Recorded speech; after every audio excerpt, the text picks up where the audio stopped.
si hay algún lugar que usted va a encontrar opiniones, es donde hayan seres humanos. En el mundo religioso donde yo me muevo, tenemos la misma situación. Estamos durante la Semana Mayor, la Semana Santa, o la temporada de las fiestas bíblicas, como así yo lo llamo, como pastor y maestro de una congregación que hemos abrazado el contexto hebraico más original, conservador de las Escrituras. No estoy ajeno de que históricamente podemos identificar una evolución esperada de algunas liturgias y aún el significado de algunas cosas simbólicas que señalaban a el cumplimiento de un Mesías, en este caso Yeshua de Nazaret, que iba literalmente a garantizar que todo el pueblo de Israel y toda la humanidad pudiera regresar a Dios. Ahora, cuando hablamos acerca de Semana Santa, pensamos Eucaristía, pensamos Santa Cena, pensamos la Última Cena. Pero también tenemos que pensar de dónde viene todo esto. Viene de un plato ceremonial que está descrita en detalles en Éxodo capítulo 12, cuando el pueblo hebreo sale de Egipto. Ese plato ceremonial, durante esta enseñanza, lo vamos a llamar el Seder de Pesaj. Seder significa orden, Pesaj de la Pascua, Seder de Pesaj, ¿ok? Simplemente para ir definiendo conceptos, porque tenemos mucho material. Ese Seder históricamente evolucionó en significado desde simplemente representar la historia del relato del pueblo de hebreos saliendo de Egipto, y el mismo Yeshua cogió elementos de ese ceder, de ese plato ceremonial, y él añade una simbología adicional representando el cumplimiento de él como Mesías. Y el apóstol Pablo añade todavía, y esto es algo de esperarse. Y qué bueno, porque podemos tener una perspectiva holística del plato, el ceder de Pesaj, del plato de la Pascua bíblica, en la evolución misma del cumplimiento de la persona del Mesías Yeshua de Nazaret. Pero lo que está ocurriendo con la Eucaristía viene la palabra griega que significa gracias, y la Santa Cena, es que ocurre otro detalle que vamos a ver, que lo que crea esa diferencia abismal que no es fácil de reconciliar, porque son unas diferencias que hay que traerlos sobre la mesa. Mi intención no es ni minimizar lo que usted cree o lo que usted piensa. Mi intención es invitarlo a esta enseñanza sencilla, porque me gusta enseñar de una forma simple y sencilla los orígenes de la Santa Cena. Así que comencemos.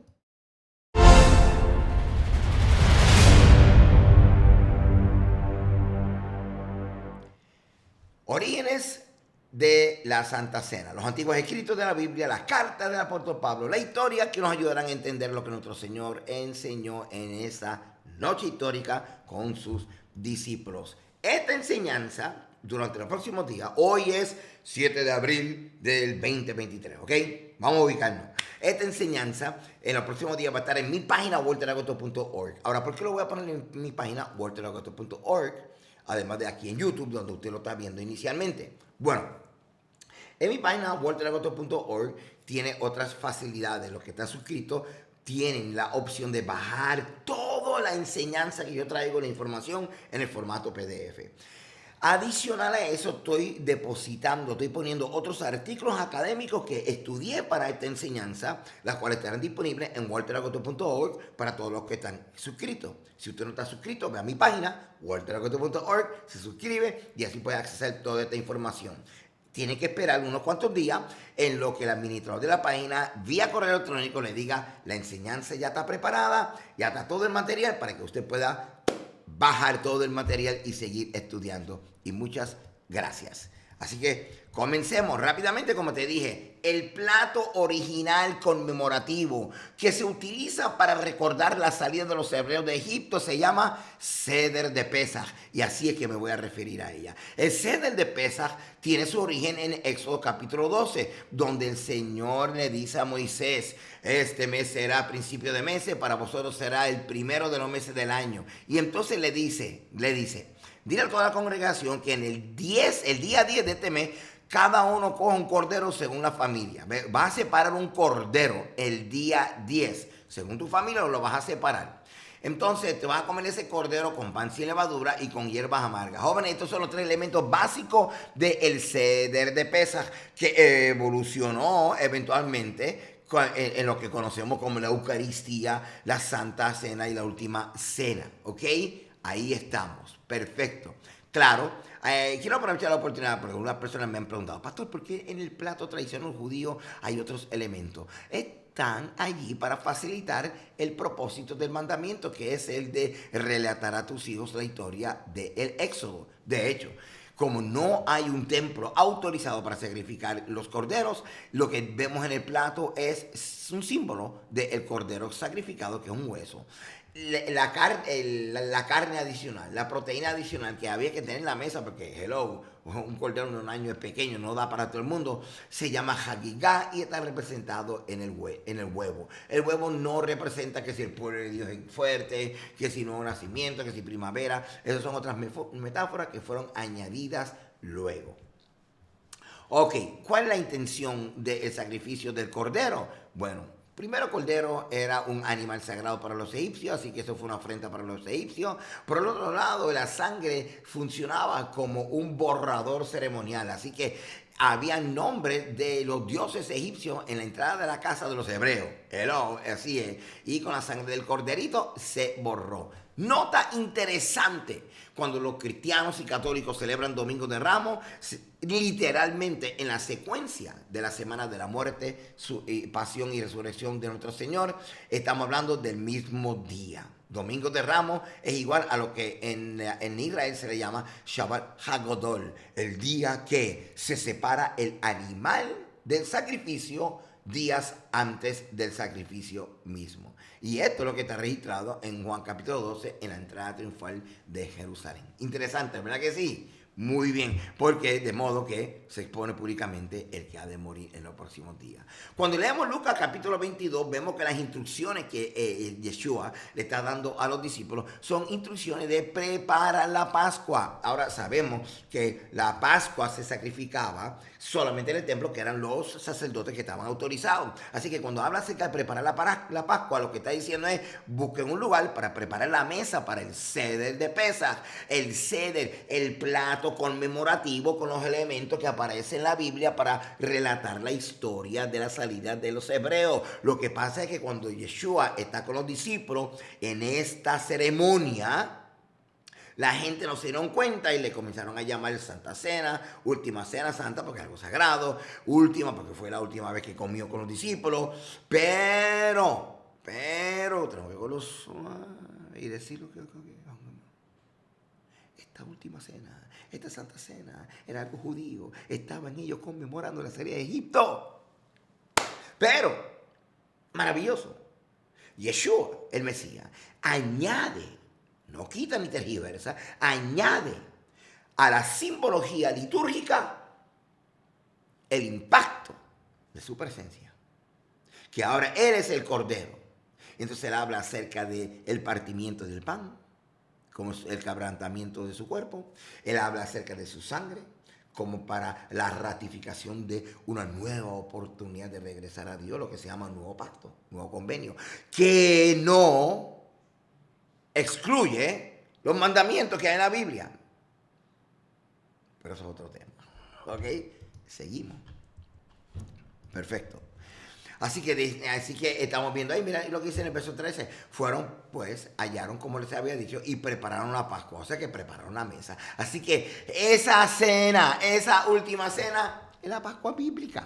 Gracias. Ok. Ahora, sumamente interesante. Y esto es un elemento profético que comenzamos a identificar en esta última cena de Pascua.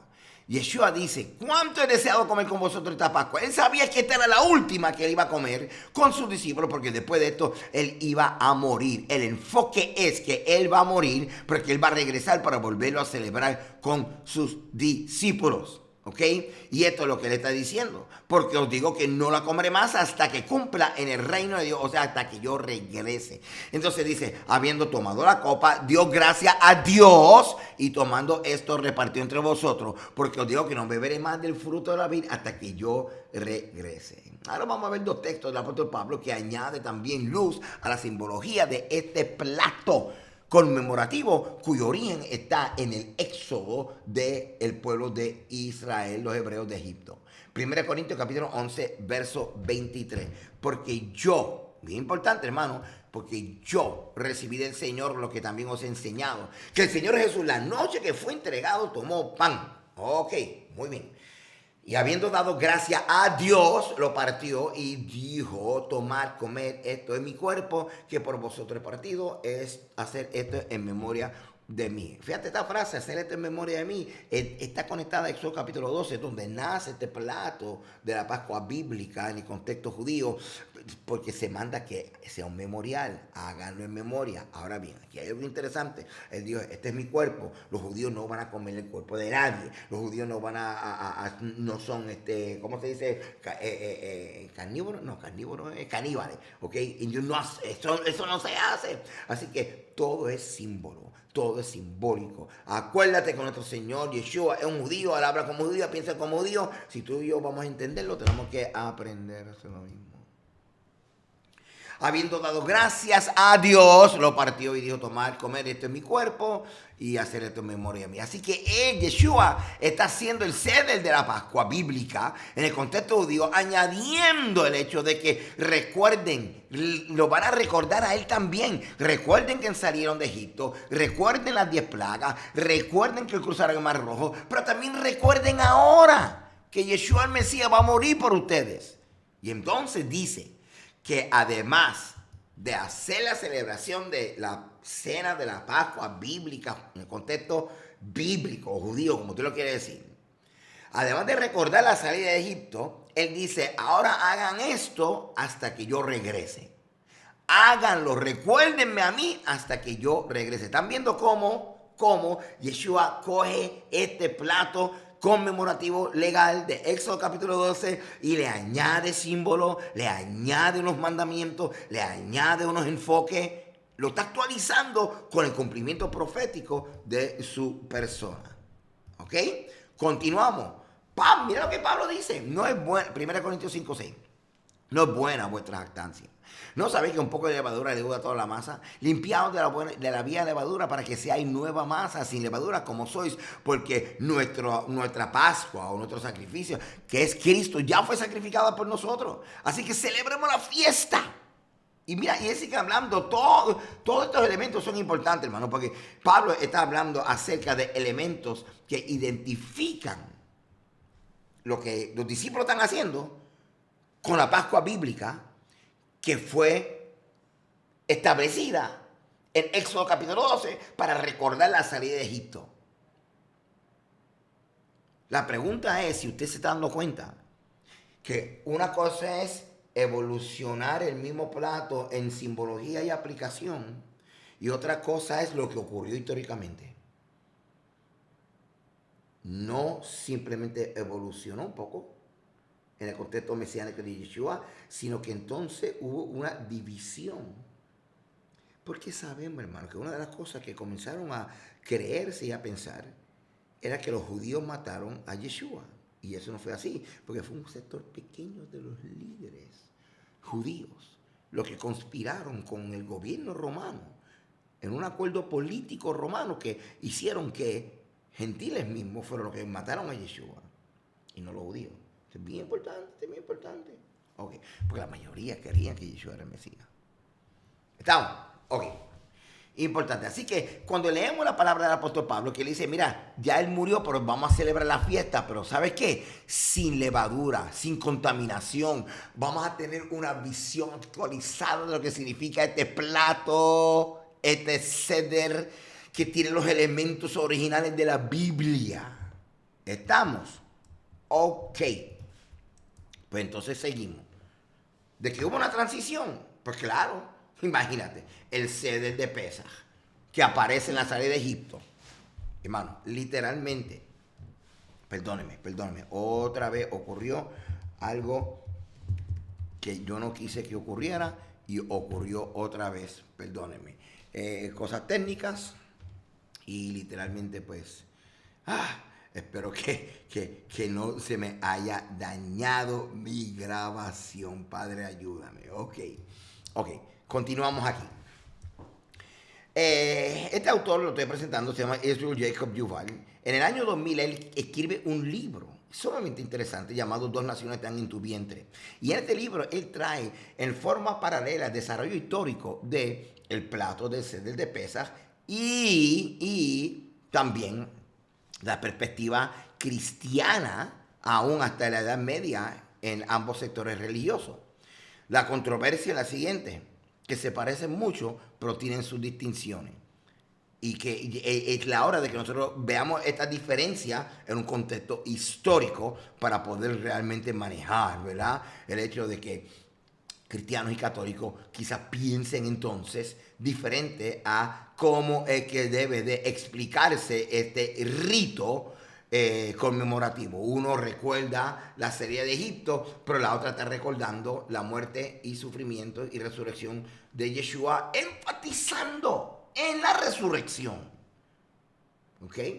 Así que este artículo y otros se los voy a estar dejando en mi página como ya les prometí. La cuestión es que después del año 70, en la destrucción del templo, al no tener templo, ¿cómo vamos a recordar? ¿Cómo vamos a celebrar la Pascua bíblica cuando dependemos de un sacrificio que se hacía en el templo del Cordero para ponerlo sobre el plato conmemorativo? Pues comenzaron a sustituir con símbolos y una serie de modificaciones comenzaron a hacer para poder, ¿verdad? Mantener vivo la tradición que lleva el mandamiento de recordar la salida de Egipto. En este caso, estamos enfocados en entender cómo cambió de recordar la salida de Egipto a simplemente recordar la resurrección del Mesías. Las dos cosas son importantes, pero ya le expliqué por qué. En el catolicismo y los evangélicos se enfocaron más en la resurrección del Mesías porque se le comenzó a dar un significado muy amplio a la resurrección del Mesías, al punto de pensar que la resurrección del Mesías vino a traer aún una teología nueva que en forma indirecta era como una enmienda o una declaración de no válido muchos mandamientos que aparecen en el Antiguo Testamento. Cuando la observancia y el mandamiento, Éxodo capítulo 12, establece que será un mandamiento perpetuo, una costumbre perpetua. ¿Qué cosa? Recordar en el mes del calendario bíblico que corresponde al sacrificio de los corderos, el 14 de Nisan o de Abib, lo que coincide con Semana Santa, pero los católicos y cristianos se enfocaron más en la resurrección de Cristo. Es que la resurrección de Cristo y la destrucción del templo quiere decir que ya Israel no existe, ahora viene una nueva era, una nueva iglesia, una nueva teología, cuando legalmente, el creador del cielo y de la tierra establece un convenio con un solo pueblo, un pueblo de Israel. Y tú y yo somos adoptados, injertados, incluidos en este pueblo, por la gracia de Dios a través de Yeshua. Y la perspectiva del trato de Dios con Israel debe ser no teológico, dispensacionalista, sino en todo el sentido de la palabra, integridad, fidelidad, porque estamos hablando del Dios que establece una serie de pactos y convenios con Israel. Y yo no puedo pensar traer una teología que presente a un Dios que simplemente va a violar los mismos convenios que Él establece. Porque Él es un Dios de verdad y Él no miente. Pero, como que me fui ahí, ¿verdad que sí? Ok. Así que literalmente, después de la destrucción del templo, tanto los judíos como eventualmente los cristianos comenzaron a desarrollar sus liturgias a prueba de extinción. Los judíos se adhirieron al significado original de la fiesta como derivado de la redención inicial de Egipto, que sirvió como señal por una segunda liberación por venir. Y pues en el caso de los católicos, ¿verdad? Y cristianos, pues el enfoque en la resurrección. Ahora, cuando tú ves los evangelios, Marcos, Lucas, Mateo y Juan, nos damos cuenta de que están en dos categorías. Los primeros tres, Marcos, Lucas y Mateo, se llaman sinópticos porque se complementan. Pero Juan como que se quedó aparte. Juan era como que más simbólico, más metafórico. Y acá entre tú y yo, menos judío.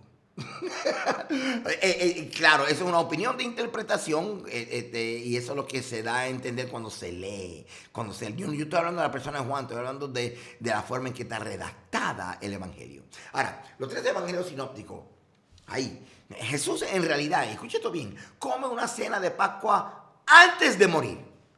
Ahora, en el Evangelio de Juan no ocurre así. Lo que se llama la última cena realmente está ocurriendo antes de que comienza la Pascua o el día en que se sacrifican los corderos. Esto es importante porque entonces hay una diferencia en los relatos de la muerte y la crucifixión. Porque lo que estamos viendo que en Juan, ¿verdad? Lo que está ocurriendo es lo siguiente. El día antes de la Pascua, porque la Pascua se come al caer el sol el mismo día del sacrificio de los corderos. Y en Jerusalén, pues imagínate, era un día donde había miles de personas haciendo fila para llevar su cordero y sacrificarlo para comerse. ¿Ok? Pero mientras esto está ocurriendo, ese día que están llevando los corderos al templo para sacrificarlo y ellos llevárselo a la casa y asarlo y al caer el comérselo en el plato de recordación, lo que llamamos el ceder. Mientras esto está ocurriendo, paralelo, están crucificando a Yeshua. Interesante. Ahora,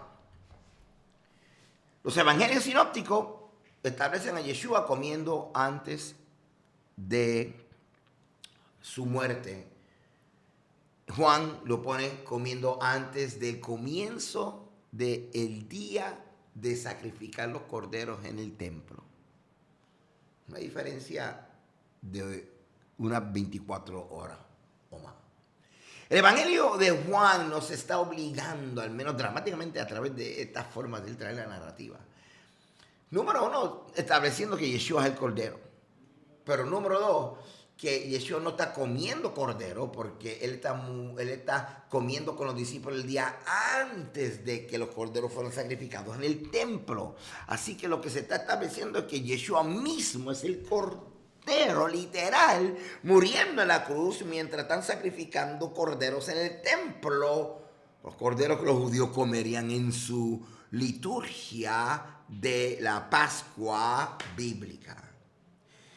Así que estas diferencias y otras más dieron lugar, estas diferencias interpretativas, no te creas, hermano, y otras más, pero también tenemos que considerarlas, dieron lugar a que se comenzara a casar y a casi fusionar la intención y el propósito del plato del ceder de Pesaj con la resurrección. Donde por causa de la perspectiva de Juan, se trae más el enfoque conmemorativo de la resurrección que el enfoque conmemorativo de la salida de Egipto.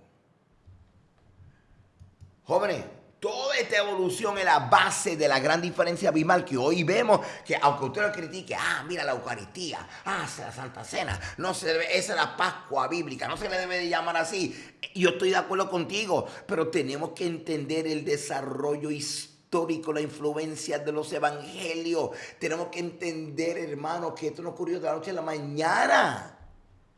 Y tú y yo tenemos que estudiar esto. Si queremos ser facilitadores para aquellos que quieran conocer cuál es el diseño original de las cosas. ¿Ok? Esto es bien importante. Ahora, Vamos a la historia. En el año 65 al 155 después de Cristo, Policarpio fue un estudiante de Juan el Bautista, que fue obispo en Esmirna, que es donde es la Turquía actual. Y este hombre estaba bien arraigado a las enseñanzas de Juan, bien arraigado a las enseñanzas de Yeshua, y él fue el precursor, uno de los precursores conservadores que resistía cualquier cambio o modificación a la conmemoración de la Pascua. Él fue uno de los precursores y líderes que promovían lo que se llama la tradición judía de celebrar la Pascua al caer el sol el día 14 del mes de Nisan o del mes de Abib. En otras palabras, al caer el sol del día que se supone que en el templo mataran a los corderos. Así que un día se junta con Aniceto, que era entonces el obispo allá en Roma, y comienzan a compartir inquietudes en cuanto a cómo celebrar la Pascua, si el enfoque va a seguir siendo el enfoque judío de la salida de Egipto o van a reenfocarlo en la resurrección del Mesías, con aún la posibilidad de establecer una nueva fecha fija que sería anual conmemorativa de este evento. Así que no estuvieron de acuerdo, porque Policarpio, discípulo de Juan, decía, no vamos a cambiar nada. Simplemente seguimos así como Yeshua, añadiendo simbología al plato de la Pascua bíblica según descrita en la Torá. Entonces, pues Aniceto no estaba de acuerdo, pero se pusieron de acuerdo en respetarse. Y era como uno decir, pues vamos a estar de acuerdo en que no estamos de acuerdo. Y aunque luego lo martirizan y lo matan, esa discusión de tal, después de acuerdo para no estar de acuerdo, aparentemente no era muy sincero. Aniceto, ¿verdad? Fue el 11º papa de la Iglesia Católica y en los inicios de su pontificado recibió entonces a Policarpio, como te acabo de decir. Y de hecho, sumamente interesante.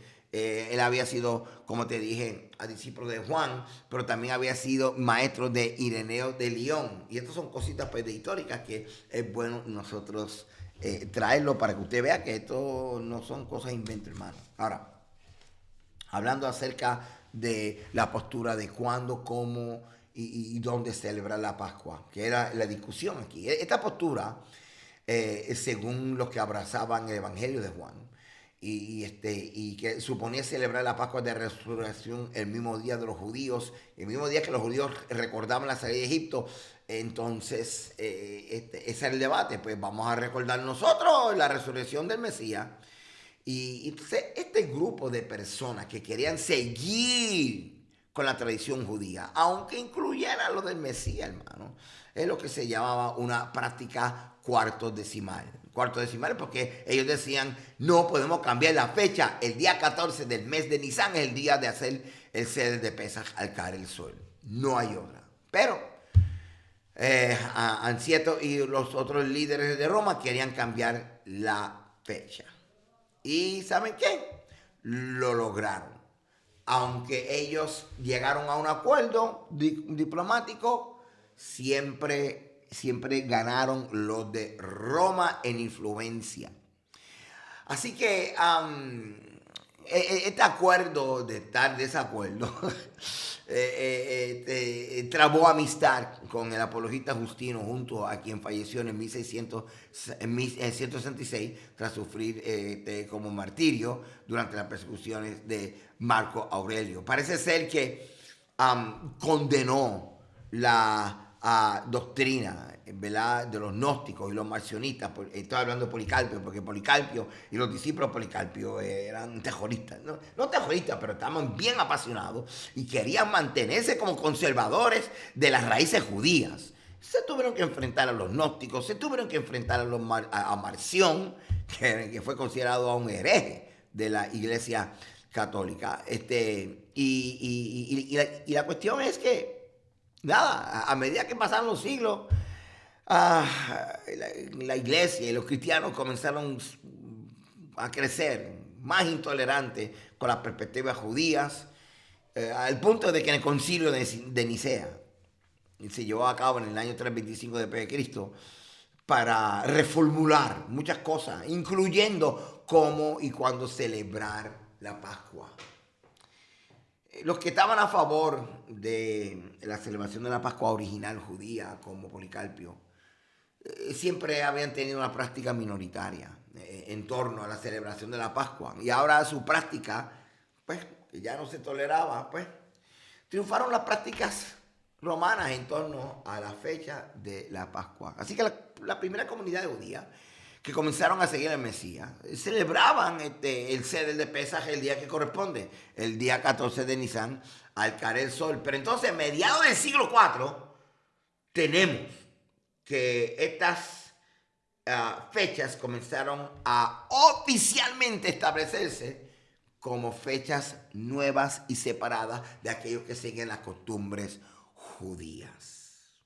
Las razones de cambio se basaron en el calendario de superficie. El calendario lunar judío pues, es considerado pues, inapropiado para los cristianos.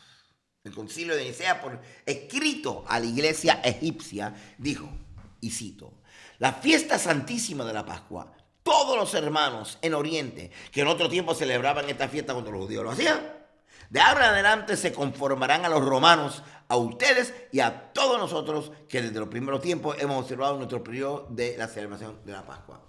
Así que, pues, la Pascua bíblica se celebró al mismo tiempo que la reformada hasta el 325. Ya en el Concilio de Nicea en adelante se convirtió en un evento anual con nombres como la Última Cena, la Santa Cena, y donde el enfoque era más bien la resurrección del Mesías. Así que esto es otro detalle más importante que quiero traer. Mientras se celebraba la Pascua, los judíos en el día 14 de Nisan, y comenzaron entonces los católicos entonces a celebrar entonces en una fecha fija. Literalmente era un domingo, el primer domingo después de la luna llena que sigue al equinoccio vernal. Y aquí está una gráfica que enseña cuándo es ese equinoccio. Un aspecto, wow, controversial que quisiera explicar de la forma más sencilla es el de la historia de la Eucaristía, donde comer el pan y bendecir a Dios se ha convertido en bendecir el pan y comer a Dios. ¡Ay, ay, ay! Y es importante, te lo dije que te lo iba a explicar. En las iglesias, tanto católicas como muchas evangélicas, no todas, pero muchas, se bendice el pan y el vino. En la católica se cree que el pan se convierte en el mismo cuerpo de Cristo o de Dios, lo que se llama la transubstanciación. Ahora, esta doctrina del pan bendito y la transubstanciación se remonta a Justo Mártir, Ignacio. Aunque el término escrito transubstanciación no estuvo hasta los siglos XII y XIII. Pero la transubstanciación era particularmente odiosa para los judíos.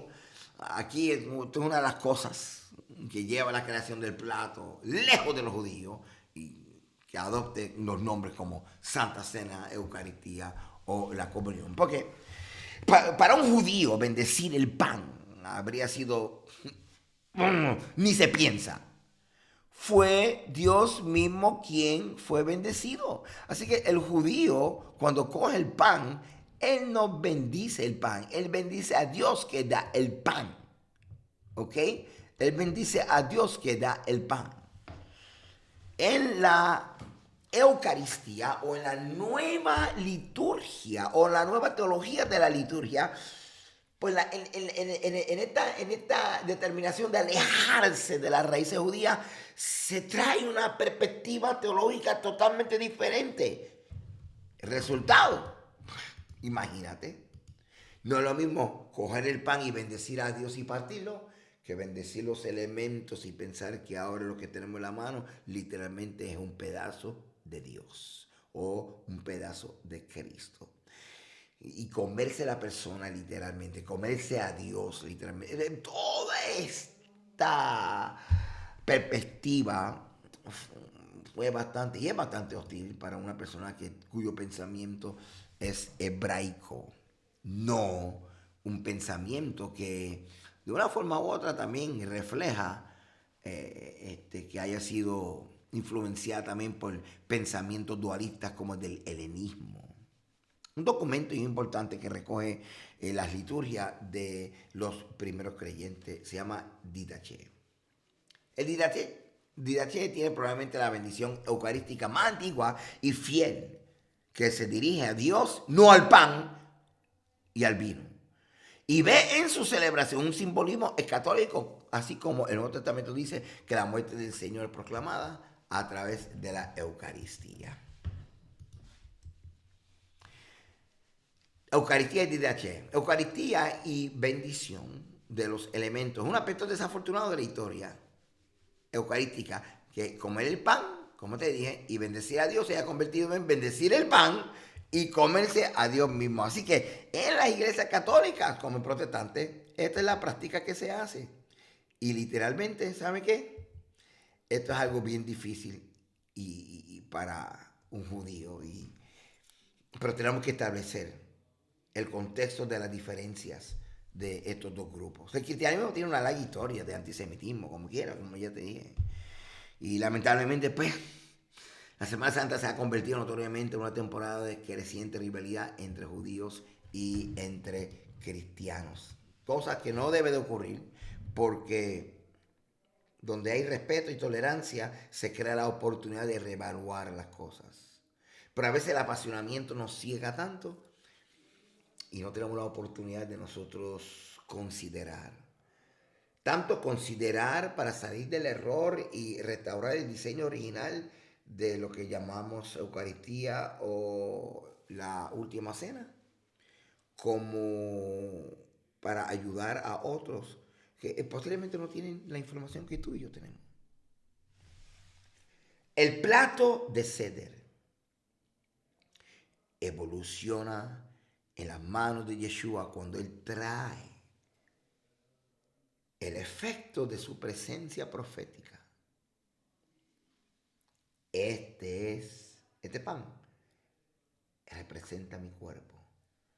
Este vino representa el convenio, ratificación. Pablo viene y dice, ya Yeshua fue sacrificado. Ahora la Pascua. Cuando se recuerde, además de recordar la salida de Egipto, va a recordar la muerte del Mesías hasta que Él venga. ¿Qué ocurrió con el católico y la Eucaristía? El enfoque no fue Egipto. Se trae la muerte, pero el enfoque es la resurrección. Todo es importante y todo es loable. Pero en la mente de los creadores de la Eucaristía está la teología de que ya Dios dejó de tratar con Israel y que la muerte o la resurrección de Yeshua tiene alguna implicación que provee enmienda legal a mandamientos que aparecen en la Biblia como que las vas a practicar como pacto perpetuo. Amado, espero que esta enseñanza nos haya ayudado a tener una idea general de los orígenes de la Santa Cena.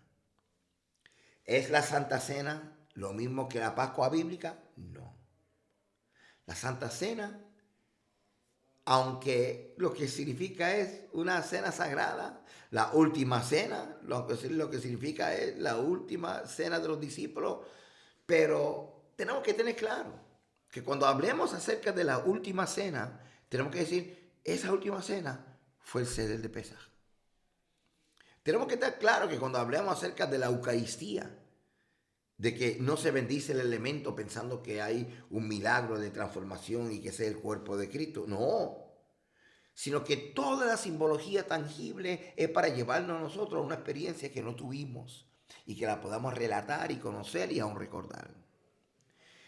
Así que, amados, ¿qué más le puedo decir? Hay tanto que aprender. No lo cojas personal. Si tú ves a un cristiano católico celebrando la Eucaristía, no, mire, usted está mal. No, está haciendo lo que sabe. Como usted está haciendo lo que sabe. ¿Qué nos corresponde hacer? Dar un par de pasos para atrás. No solamente ver lo que dice la Biblia, sino estudiar la evolución del plato de ceder en el contexto histórico. Históricamente ocurrió un movimiento, históricamente ocurrieron algunas modificaciones y muchos hermanos están con la versión de alguna parte de esa historia.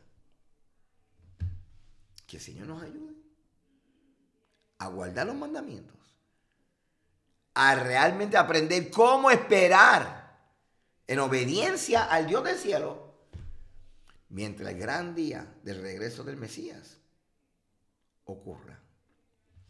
Dios te bendiga y Dios te guarde. Shalom.